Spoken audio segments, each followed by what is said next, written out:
Hey everyone, it's Dakia Brown and welcome to episode 5 of my blogcast on coaching cheerleading. In today's episode, we are going to be talking about culture on your cheer team. So, I am talking about every single day what makes the next athlete when you're recruiting say, this is the place for me. What makes the kids say, I'm staying for the next 4 years or 5 years, however long it takes me to finish my degree.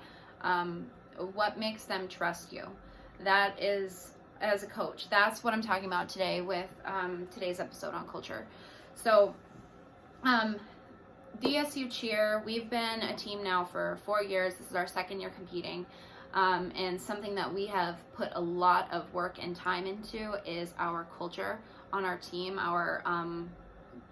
our leadership, coach, upperclassmen, underclassmen, responsibilities, and where their placement is on technically the hierarchy, but it's not necessarily a hierarchy. It's just mostly a responsibility and an accountability thing, and that's huge with culture, as well as trust. But first, we're going to be talking about roles of each of those people. So for your coaches, so for me and you, our roles are definitely to keep the consistency, have plans at practice, be the support, be the mentor, be whatever the athletes need us to be, tutor sometimes, just to be able to stay floating and stay ahead of what they have going on in their lives.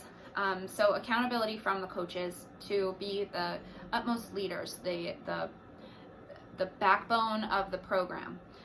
So next, talking about the captains. So choosing a captain, we look for an athlete who has stellar grades, very attentive at practice, a great role model to the younger athletes. We don't allow anyone younger than a junior to even be considered for leadership, just because they need that. We believe that they need that experience within our program and the way that we like to run things to be able to be the best captain that they can be and have the most confidence in themselves and feel comfortable to come to Coach CV and I with issues or help or questions, and just that comfort level. And then next step of roles is our leadership / our upperclassmen.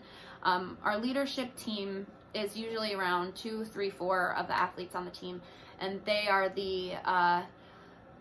who the rest of the team comes to just to chat. Maybe, hey, have you taken this class before?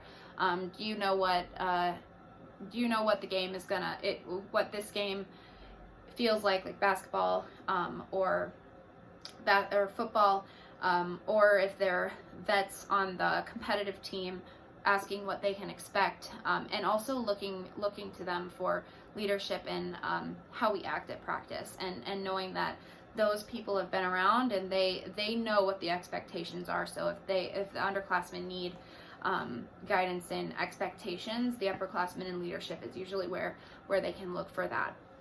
The next thing is the underclassmen. So on our program, it is made very clear that our underclassmen, you completely earned your place on the team, and you're here for a reason, and you're very important. These younger athletes are the future of the program, and they deserve the best guidance possible and the best support possible, just like the rest of the team who's been there and has already formed relationships with the coaches and other members of the team.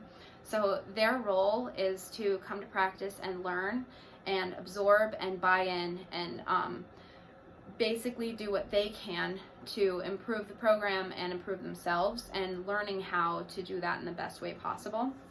So that's kind of how we run our leadership, or technically hierarchy within our program. The main thing that I believe builds a team's culture is whether or not they trust each other and whether or not they trust the coaches. Building that trust within the team on the coaches, and having expectations from the team on the coaches, and the coaches' expectations on the team, and following through with all of those things. Those are things that really, I believe, set the pace for what your culture is going to look like for years to come.